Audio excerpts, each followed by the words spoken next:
Coming up on the Get Lean, Eat Clean podcast.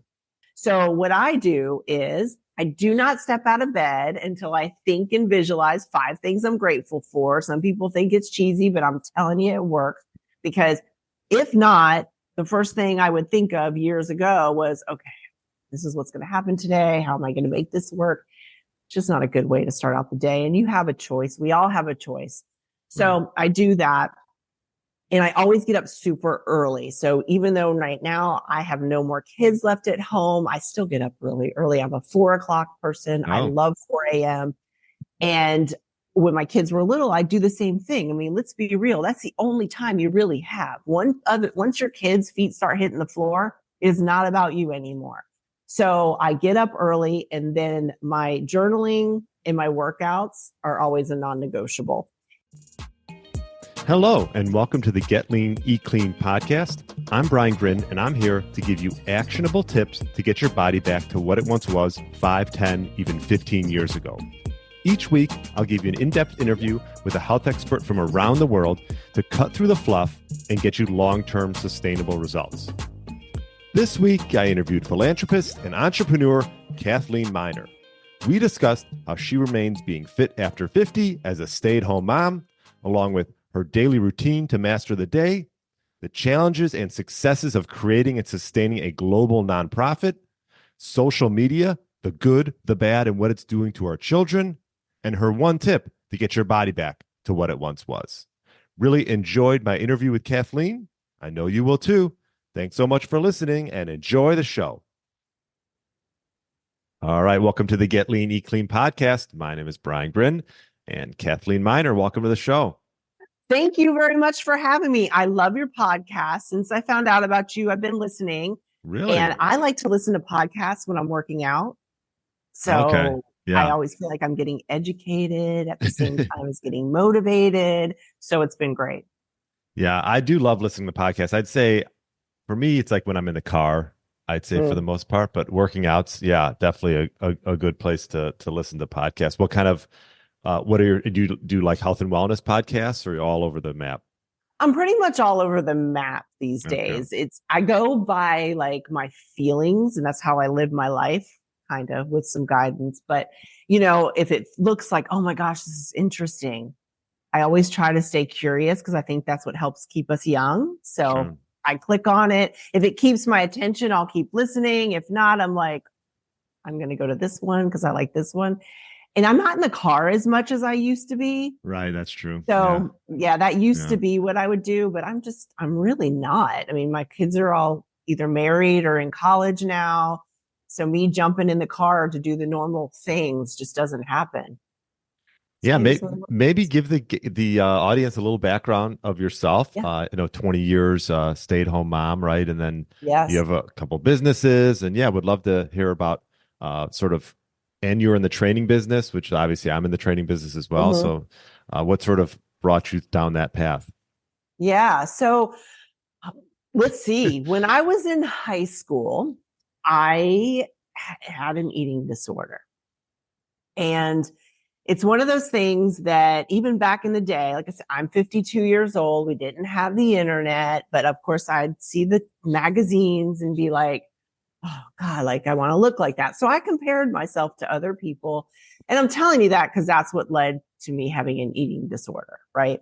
And I always thought by, not eating and things like that, then I would be able to look like that. Well, that doesn't work, just so you know, people out there, because you end up getting unhealthy. And I remember my best friend saying to me, Kath, because I developed very early. So I've always been kind of, full, and you're getting skinny in all the wrong places. It does not look good.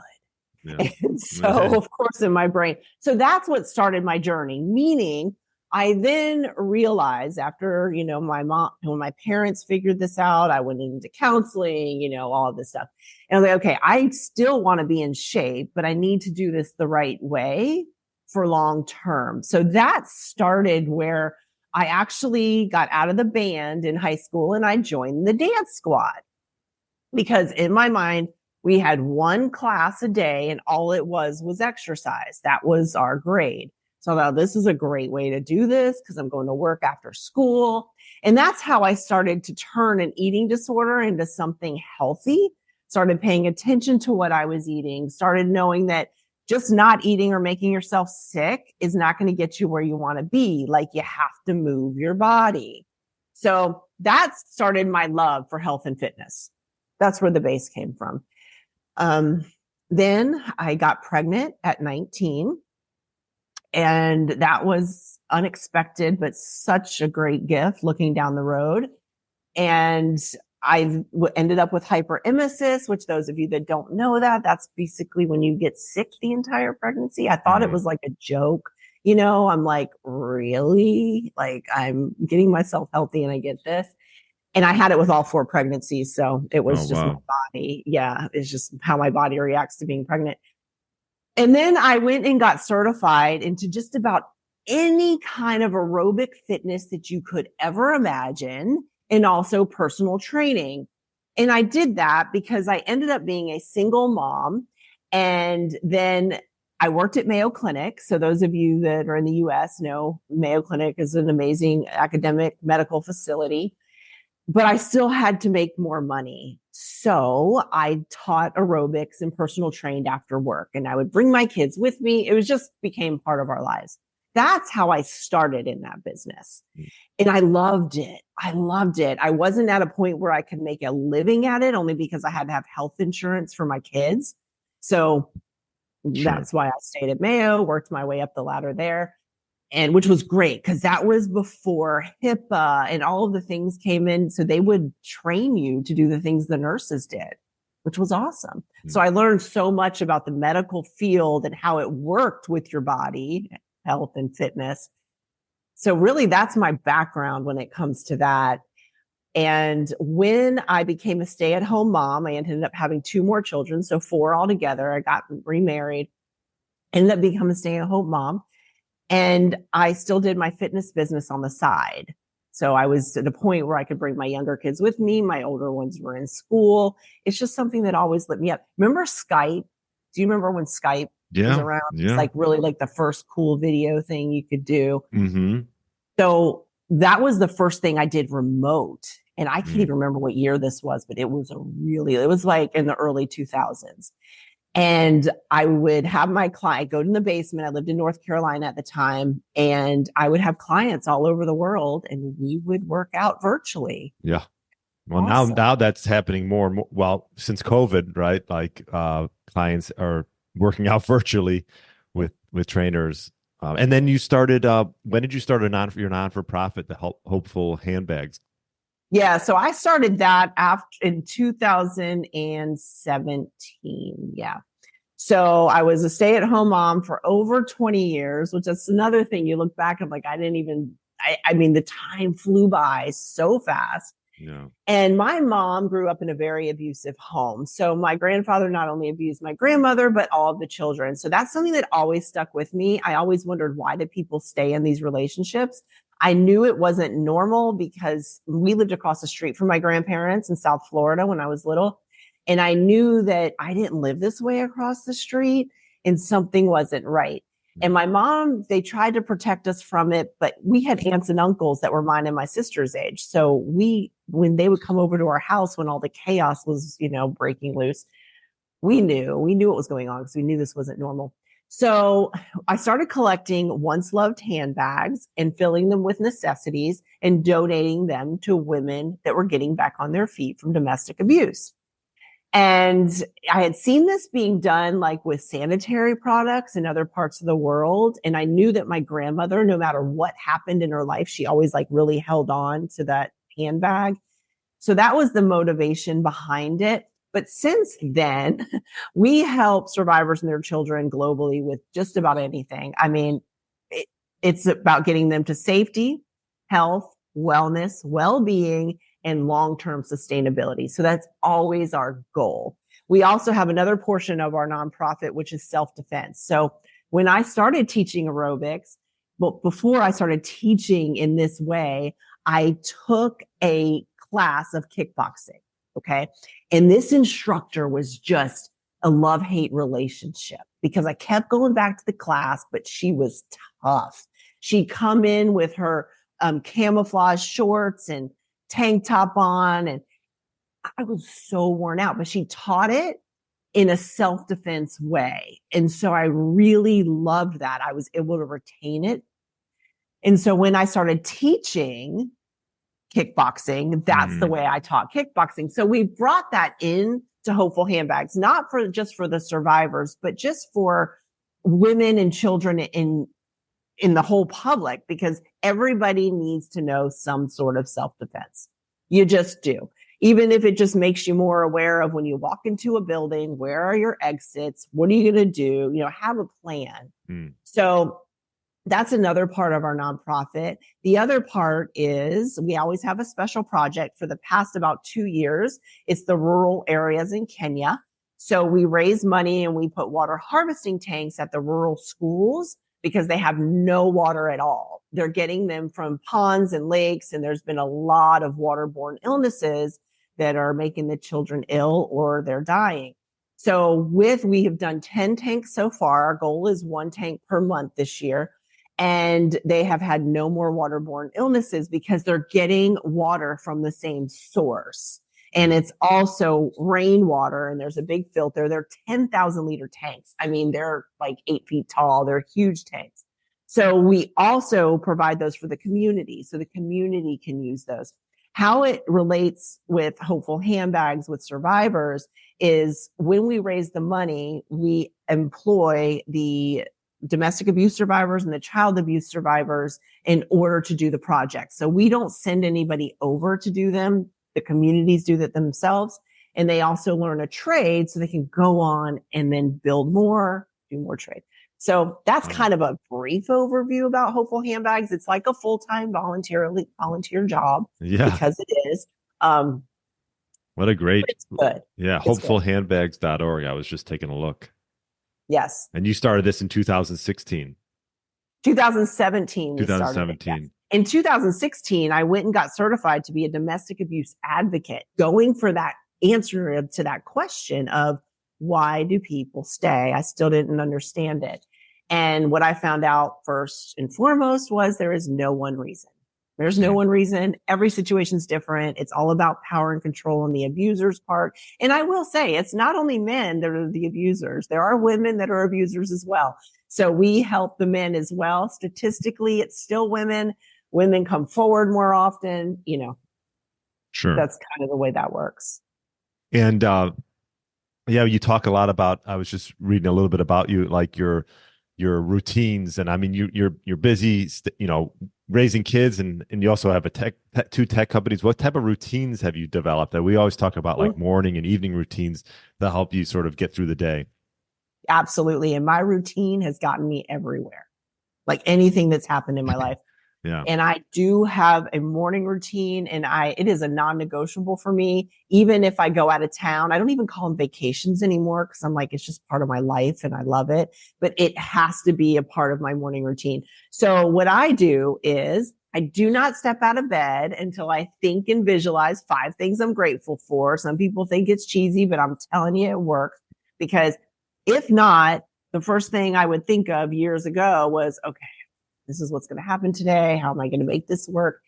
It's just not a good way to start out the day. And you have a choice. We all have a choice. So I do that. And I always get up super early. So even though right now I have no more kids left at home, I still get up really early. I'm a 4 o'clock person. I love 4 a.m. And when my kids were little, I do the same thing. I mean, let's be real. That's the only time you really have. Once your kids' feet start hitting the floor, it is not about you anymore. So I get up early, and then my journaling and my workouts are always a non-negotiable. And when I mean journaling, I have a book. So I have the 30-day Self Perception Makeover. I do that every 6 months. It takes about 5-10 minutes. But when it comes to the other part of journaling, it's basically just reminding myself of what I'm grateful for, what's going on in my life. It's a kind of a positive thing, because I feel like if you brain dump on a page, which is fine, you don't want to end it on a negative note. I'm not saying everything's always hunky dory, but we've got to really, this because I've listened to your stuff. Our mindset's everything. So And then I work out. So my workout is like my sanity. I love it. And it's changed so much throughout the years. But that is my morning routine. And I want to be done by the time everybody else gets moving. And now, since I've started the nonprofit and we're literally global, I also need to get it done because my phone starts dinging very early because of time differences, right? Yeah. You've got Africa, who's 7 hours ahead of us. You've got the Spain is 6, UK is 5, and then you got Australia that's the next day. But, when my phone starts dinging, I sometimes will start to lose a little concentration. Right. So I have it set at a certain time it can start, but I also don't want to miss people and miss stuff. Got it. So up at 4, great. You write in a journal, right? Mm-hmm. Gratitude journal, and then workout. Yep. Do you do anything in the evening? And do you have an evening routine? My evening routine is just that my phone goes off telling me that, in an hour, it's about wind down time because I always count 7 hours backwards, right? Which is typically, it's not the same time because I like to get up at 4, but you never know if something's going on or if the kids are home, you might be up a little bit later, but I'll start to get that wind down and know that if I'm working on something, I need to start slowing it down. And if my mind's really going 90 miles an hour, I'm not a huge reader. Like I don't love to read books. I just never have, but I love to read articles and I love to read magazines and I like newspaper. Like I love short things. That's just the way my brain works. Right. So I'll do something just to slow my brain down a little bit. And then I go to bed and I lay there and think about what I want to dream about. That's really what I do because I want to get that mindset of, okay, I can't think about the things that today might have bothered me in some way. Like I need a good night's sleep or else come in the morning, I'm going to be feeling it. So I try to give myself every chance that I have to make it a good night's sleep because it doesn't always happen. Let's be real. Yeah. We talk a lot about quality sleep on this podcast. And so I'm always curious about routines and stuff. For me, winding down is so important. I think just with like getting away from screens and like you said, reading, even if it's not a book, it could be a magazine, something to just, get your mind, away from what's going on throughout the day. Have you incorporated, being in fitness for so long, have you incorporated any type of like meditation or any type of yoga or any movement meditation? So, I do off and on. And that's something I always say is because my daughter, who is also a fitness trainer, she's 29 and she's got 3 kids and she does yoga and Pilates. And I'm always like, I really need to do more of that. So I don't do as much as I probably should. The meditation I actually do in the morning. So that's part of what I do when I'm journaling. I sit there, I have my little singing bowl, it like clears my mind. I do that, but I only do it for like 10 or 15 minutes. I have not been able to get my attention span. I know there's ways. I'm a like this kind of person. So I have incorporated that. Yes. Honestly, when I do yoga, I feel like I want to go to sleep and I know it's work, but it's such a slower movement that I'm used to. Yeah. So it's kind of a mental thing. So there I am with that. Mm-hmm. And I noticed on your blog, you've written about like the importance of being in the moment, being present, and balancing that life with kids. Like, how did you sort of navigate that through your career? Yeah, I really think if it wasn't for my morning routine, I don't think I would have had any sort of balance at all. And that's why I think, like you've said numerous times before, being consistent and having a routine, it's really the only way to go. I don't know of any successful person, whatever you call success is, because it's different for everybody, that doesn't have some sort of a routine. You have to. Yeah. And I think we have to pay attention to the way our bodies change as well. What worked for me when I was 20 does not work for me now. And I look back and I'm like, okay, so here I am, picture this, a mid-20 something training all kinds of ages of people, thinking I know what I'm talking about. And I did know what I was talking about in the moment, I guess. But now that I've lived through these ages, and I remember having clients that were in their 40s and 50s, and I'd be like, well, if you just do this, this, this, and this, right now, looking back, like, Yeah, it's right. so not that way. I mean, it just is true. Like we think we know, but you really don't know until you've experienced it. And what would you That's say to people in like that are in their, we talk about like, I talk a lot about like trying to get our bodies back, but Mhm. honestly, like we know that's very difficult when you're in your 40s, 50s, and 60s to get it back to what it once was, maybe 10, 15 years ago. But what type of things would you say or tips would you give individuals that are trying to at least maintain what they have and stay fit and, be able to sort of have the energy to like, play with their kids and do things that they want to do? So for me personally, and what I Yeah. do tell people, one of my first questions to any people that I work with, or even my friends for that matter, is, are you on any kind of bioidentical hormone? I will always ask that question because I'm a huge fan of them. Some people aren't. I'm not a fan of the synthetic hormones, but I can only give you a women's perspective, right? So when we start going through perimenopause, and what ends up happening is naturally our progesterone starts to drop first. Well, to understand this easily, and you've probably had people on your podcast talk about this before, but your progesterone is your happy hormone. Okay. So that starts dropping. Your estrogen's not really dropping yet, maybe a little, but it means you're estrogen dominant, which means you're going to have more weight gain around your belly, around your butt, around your arms, right? And so then you start to feel sluggish and tired and not very happy, to be honest. So we've got to, I feel like, level that out. Now, whether somebody takes bioidentical hormones or starts to pay attention to what they're eating, right? Because that's another thing. And I know you talk a lot about nutrition. It's what we put into our bodies too. So we can't expect to put things in our bodies that don't agree with us. And what might agree with me may not agree with you and may not agree with a friend of mine that's the same age I am, and that we might have a lot of the same habits. So we really have, I would say, pay attention to your hormones, but also pay attention to what you're putting in your body. Something for me, I've always had hypoglycemia. And as I've gotten older, I have ended up with something they call reactive hypoglycemia, which is really took a lot to figure out. And I always wondered why I felt so bad all of a sudden. And it's basically, to explain it easily, my body will let more insulin out than it needs to for the food I'm eating, which in turn, what happens? Your sugar levels drop, glucose levels drop, and then you feel really bad pretty darn quick. And then you got to have something else. So it's all about figuring out what our bodies need and working with it. So when we were 20, we might have just been able to just eat whatever or not eat, right? Don't eat. Fine. Didn't bother you. It might bother you now. And so I would say we have to listen to our bodies because they're changed. They're not the same as they were even 10 years ago. Yeah.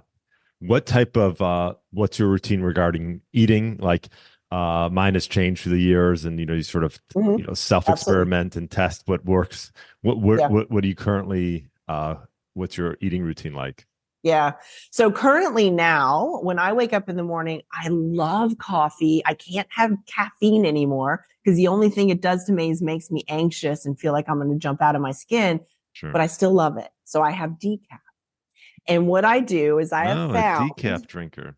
I am a D all the way. I will like literally drink it all day, that in water. Like I love it. Oh my.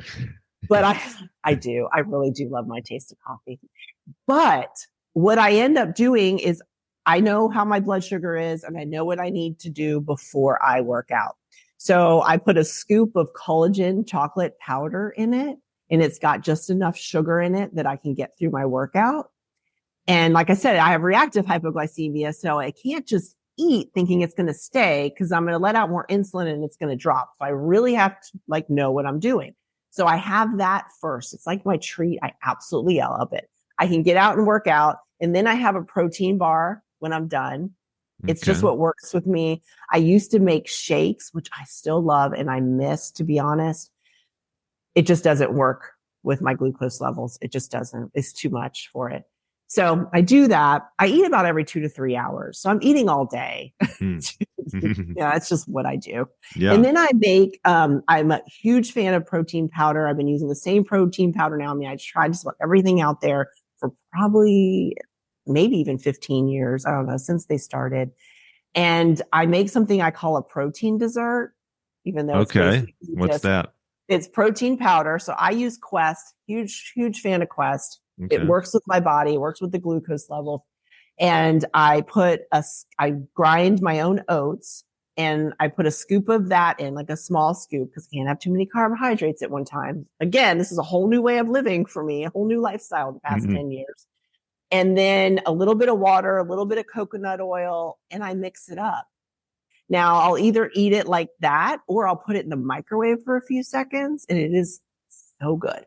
And like around the holidays, I'll put like a scoop of pumpkin in there. Like I'll just like dress it up. So that's instead of like a bowl of oatmeal, because I have to have carbs, a fat, and a protein with everything I eat, then that's how I make that work.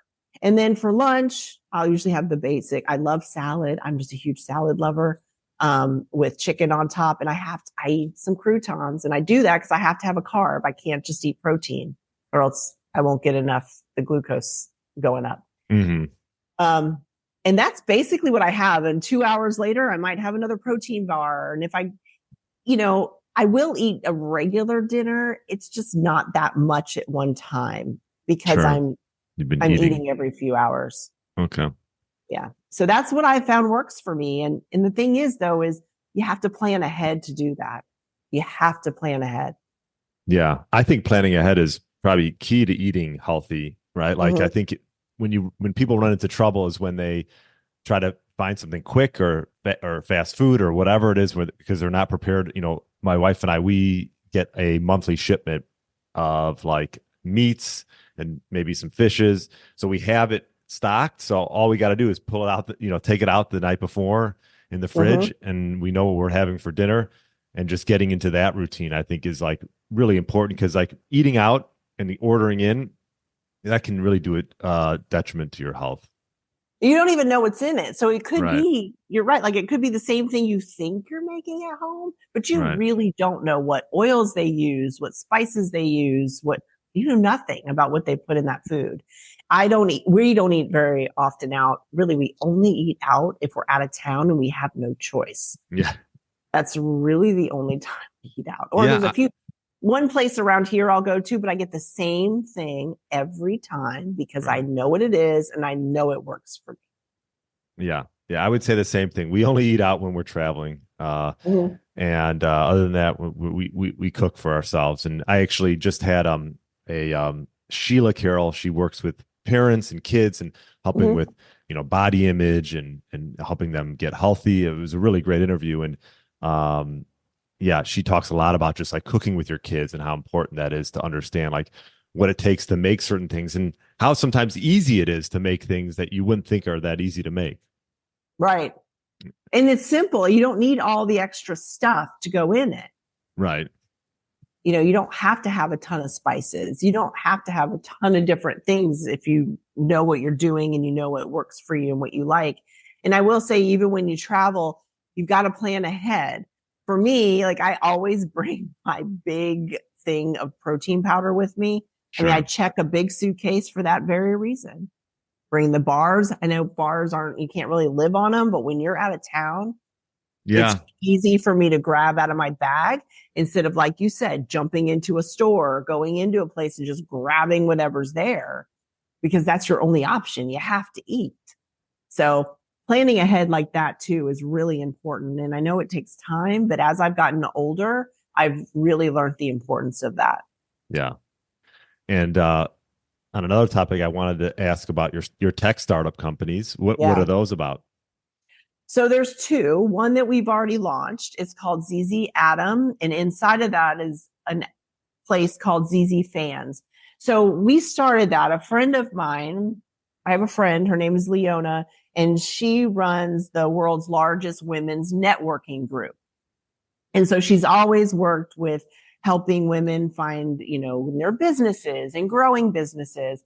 And then me with just even my fitness stuff, helping people on the inside out and the nonprofit.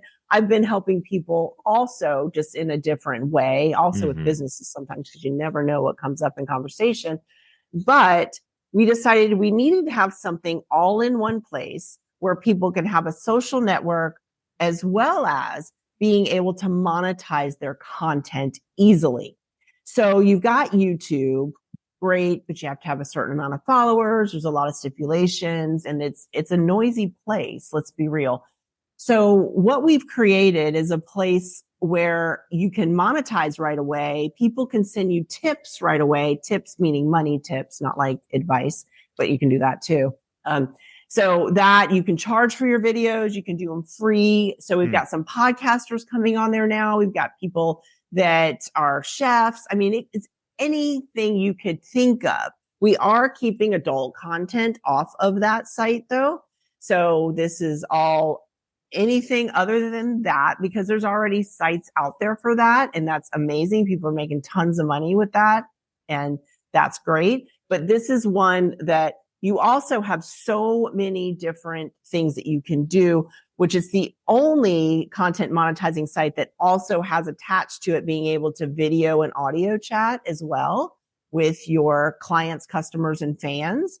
And we call it ZZfanZ because they are your fans. You know, people listen to your podcast because they're your fan or they're your client or they're your customer. And we want people to be able to find people easily, but not have to have all of the many followers to start that process. So that is the first one. And it's an app. So you can get to it from your desktop or from an app. The second one that we are launching in March comes from my personal experiences and how I feel about social media and kids. So mom of four, you know, my oldest is going to be 32 in a few weeks. And then my youngest is 18. I've got a 29-year-old and a 19-year-old. Now, when my older kids were younger, nobody got a phone in my house until they were a high school student. There was no need for that. And sometimes I think that's too soon, to be honest. But the worst thing I had to worry about with my older two kids was, why is somebody texting you at 11 p.m.? Like, they should be sleeping, tomorrow's school. So I because there wasn't, the internet wasn't available, right? There weren't these apps. So I started a process where everybody had to have their phones plugged in downstairs by 10 p.m. There was absolutely no exceptions. Everybody knew mom can get into the phone and I'm going to check the phone. I didn't hide it. I'm going to check it. It's just what they knew. So got through the two older ones pretty much fine. Yeah. The younger ones came along, get to high school. And then one of them, I started to notice, they were about 15 at the time, 14 at the time, started noticing something's not right. Like, you know, they're starting to act differently, dress differently. Like, there's a lot of things going on here. Friends are changing. Couldn't figure out where this was coming from. It's like, oh my gosh, here's my child that was not like this even a couple of weeks ago. Something's not right. So then I started noticing some cutting, and I was like, so, you know, as your parent, I'm like, I don't even know what's going on now. Like, you don't know how you get here. Cause I mean, I'm a stay-at-home mom. I was homeschooling my two younger kids. Like, how more can you be around? Right. So get counseling and all that stuff. Anyway, long story short, all of this ended up into a very long hospital stay. And when I finally got a hold of that phone and really started digging in, now, mind you, I was checking the phone still and I wasn't seeing much. I was like, well, this is kind of boring and this isn't telling me anything. So what I started to realize was these kids are smart and they're hiding apps behind apps. So as an example, you can push on the camera icon and you're not getting the camera. You're getting TikTok or Snapchat or something that you had told them they can't be on. Really? I didn't even know that. Absolutely. So part of my mission here also is to just educate parents. I'm not trying to scare them, but you don't know what you don't know. And until somebody tells you, you don't even know what to look for. I had no clue. And like I said, I thought I was on it. I'm like, here I am. I've went through 3 kids. How hard can this be? Right?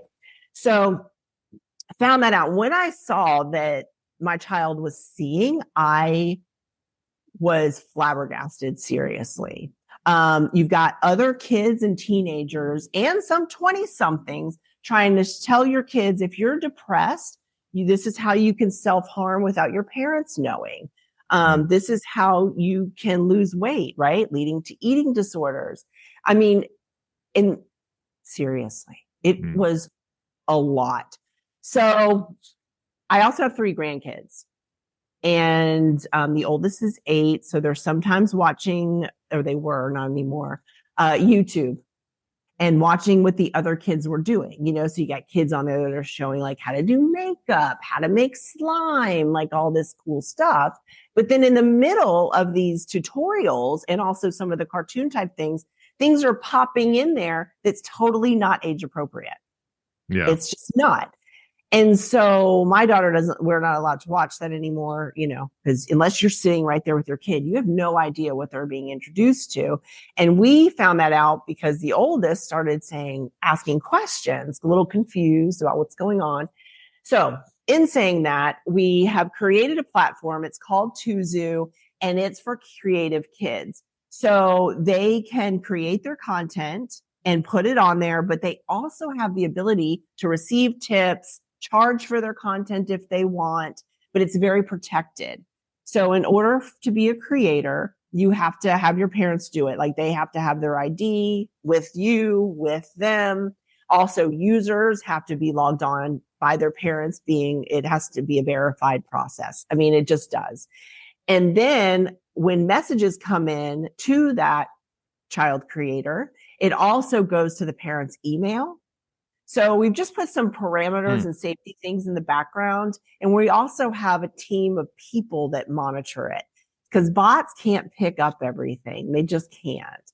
But we do want the kids to be able to monetize. And we modeled it a bit after ZZfanZ. And that's how we know that this works so well, because people are able to monetize their content easily. Because somebody could be watching this podcast and they can just give you a tip. They could throw $20 at you, I mean, great. So without having to subscribe, but you can also have a subscription. So anyway, that's kind of where that thought came from. I'd like to make social media a separate, a safer place, but we've got to have some separate things that will allow that to happen. So it's kind of like, I say first step, but it's not really. I've been talking now since we're years into this with my child, and we've gotten over all of the things we dealt with. And looking back, I just want to be able to educate parents on what they should be looking for. Not to scare them. But anyway, those are the 2 tech startups. They're doing really well. But if you would have asked me even 3 years ago if I would have anything to do with tech, because I didn't like tech. Right. No, I love both of the ideas. So ZZfanZ is a way to it's social media, but a way to monetize in a manner that is maybe simpler and easier than like a YouTube, would you say? Or is that? Yeah. I would. It's basically that you can do it right away. Meaning you don't have to build a certain following first. Because really it's like any business, right? Like a trainer, for instance. Right. Like you don't need, 1,000 clients. You don't have time for 1,000 clients. But if you've got 30 really good clients, you're set. And that's going to change over time. So we know that you don't have to have a huge following in order to be able to make money or a living off of things. Yeah. And so, just because you have a huge following doesn't mean that your content is better than someone that has a small following, right? And that person with a small following should have an equal opportunity to make just as much as the person that has a big following. Absolutely. And what we've done also in the background with our developers is we have allowed it so that the algorithm is even. So if somebody happens to go on there, although if you have a private account, the only people that's going to see your account are the ones that you actually give access to it in the link. But for everybody else that's rolling along the side of suggested things, it rotates evenly. So we want to make sure that everybody's getting a chance. And I agree with you 100%, because people are putting out so much content for free.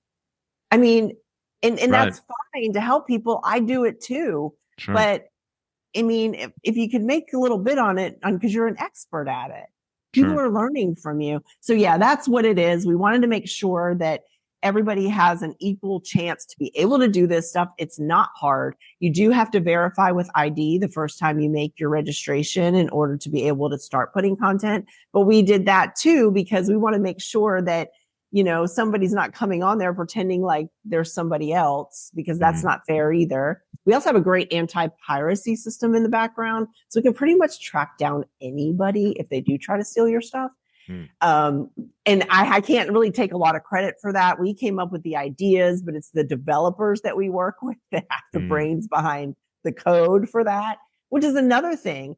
I've learned so much about this stuff that I would have never known 3 years ago. And I'm telling you, it's not easy work, the coding and making sure every little thing. And what's the name of the kids app? TuuZuu, TuuZuu. And we're launching that in March. And we're doing that because it's already done, but we have our hands a little bit full with the other one that we just launched not too long ago, ZZatem and ZZfanZ. So we're getting that. And although we do have kids already in there doing their stuff, testing it out, seeing how easy it is for the parents to register. And I keep doing this because you gotta hold up your ID at the same time. That way we can see that this is you and this is your child, and it's the same child that's going to be in the video. We need to put all that together. I gotta imagine I don't have kids, but navigating social media nowadays and what gets put out there and what kind of content is being sent out to your kids, it's got to be a difficult thing for parents. It is. It really is. It could be a full-time job trying to keep up on it. And the thing is, they're smart. They're hiding things. And the other thing I want to put out there is, it's not that these are bad kids. Right. Sometimes it's the kids that you would never have suspected, but it's because it's looking for them. So for instance, TikTok and Instagram will show you things that they think you may like before they show you what you actually follow. So I like to use the example of, if I go on and I search for a white crop top, it's going to automatically assume, number one, I'm a female. Number two, I'm probably a teenager. So I'm already labeled now. So anything that comes my way. Now, if I start to slow down on, oh my gosh, and this takes me back to my teenage years when we didn't have social media. We just had a magazine that we saw at the grocery store. But if it comes across and says how you can lose 15 pounds fast, okay, and I slow down on it for 3 seconds, it's already calculated background, right? Yeah. So what's going to happen is I'm going to be shown more people's videos and posts that are about how I can lose weight. And they're probably going to be my age group or in the early 20s, meaning my age group if I was a teenager, and in early 20s. So now I'm appealing to this. I'm like, ooh, they're my age. And this is what's happening. So that's what I mean by it's looking for them, and they're curious. I mean, and they're vulnerable, right? How many of us thought we knew? I mean, I thought I knew everything when I was a teenager. And I look back and I was like, that was a disaster sometimes. So it is hard. It's hard to navigate. And we also, I talked to a lady not too long ago. This happens very often. Said, but I don't want to invade my daughter's privacy. How old is your daughter? She's 10. Okay, well, your daughter doesn't need privacy. She needs your protection. Right. Yeah, well, I have noticed she's been acting different lately, and I know who she hangs out with, so it's not that. The other thing is, how many of us adults have heard, and I know I live by this, we are the 5 people we hang out with, right? Sure. The ones we choose to hang out with. That's the direction we're going. Their 5 people are on this phone, and they may have never met them in person or talked to them, but they're following them. And they are being influenced by them. I didn't find out till I started doing this app that when I started doing more research than I'd already done and talked to more parents than I already have, that there is a whole section of Twitter X that's pornography. And I'm talking full on pornography. So fine for adults, do whatever. But imagine your 10-year-old or 12-year-old child getting on it and a friend saying, hey, have you seen this? I mean, Instagram's probably, Instagram. It is. There's a whole section on that too. Yeah. Yeah. There is.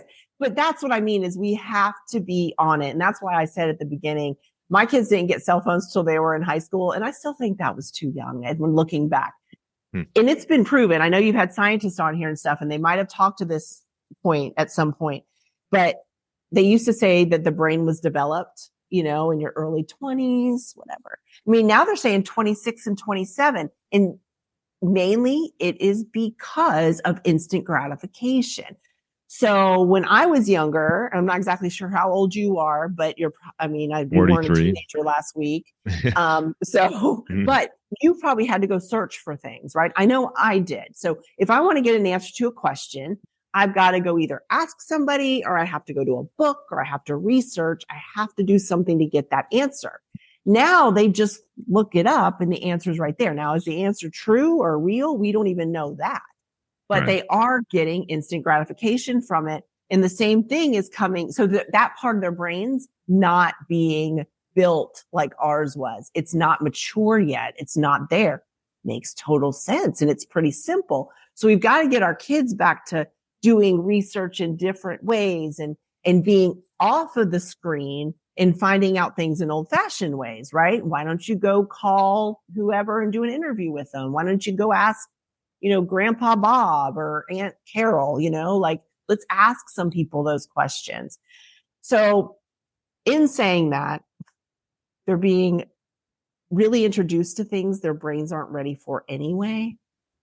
And then that's why we see these kids going in directions. And these are otherwise kids, I'm telling you, they're coming from good families. Because you can't even look back and say, oh, well, their family, No, most of the ones that I am working with and see, and the parents come to me, these are otherwise people would call them pretty boring families. Yeah. They're doing the traditional, normal stuff, and the internet is affecting them. That's going back to yes is the answer to your question. It is a hard time keeping up with these kids, but parents also have to put down boundaries, and they're afraid to do that. I'm friends with my kids too, but first and foremost, I have to be a parent. Mm-hmm. And even by doing that, it didn't all work out perfectly like I thought it was. I mean, we still went through stuff, and I felt like it came out of left field. Yeah. Great stuff here.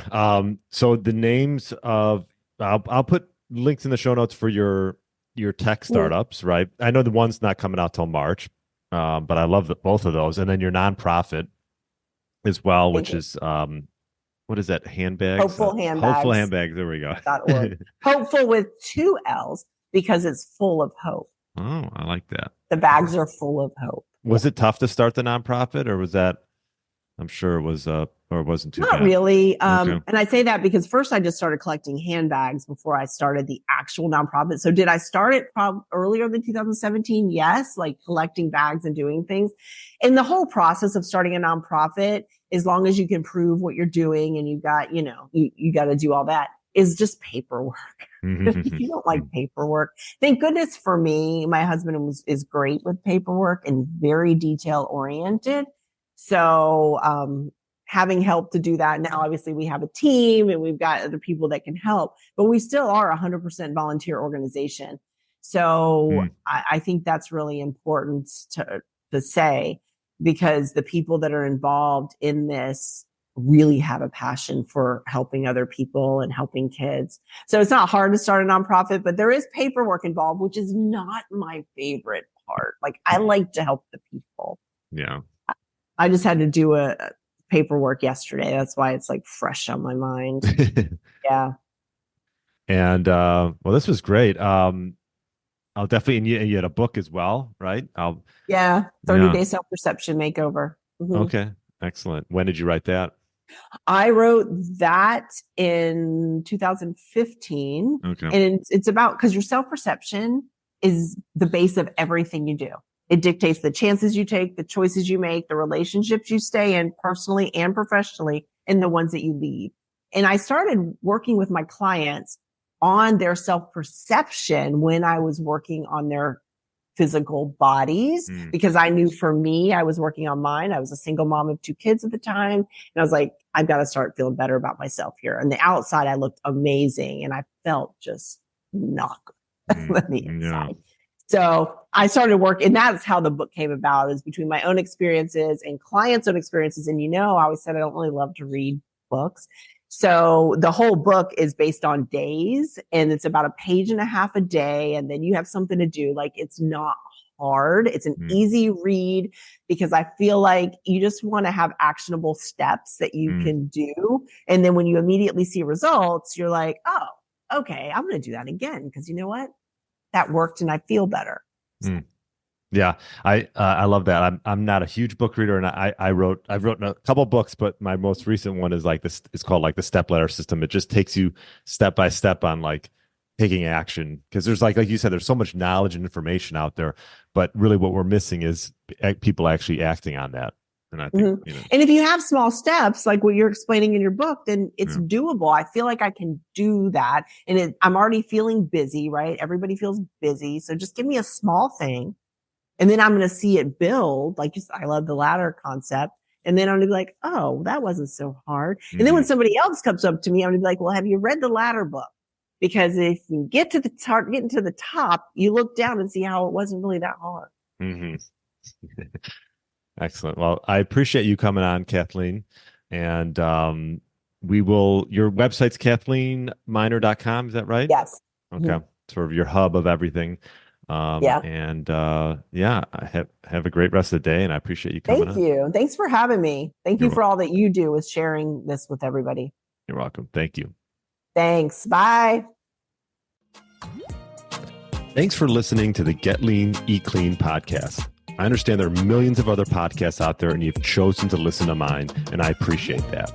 Check out the show notes at briangrin.com for everything that was mentioned in this episode. Feel free to subscribe to the podcast and share it with a friend or family member that's looking to get their body back to what it once was. Thanks again, and have a great day.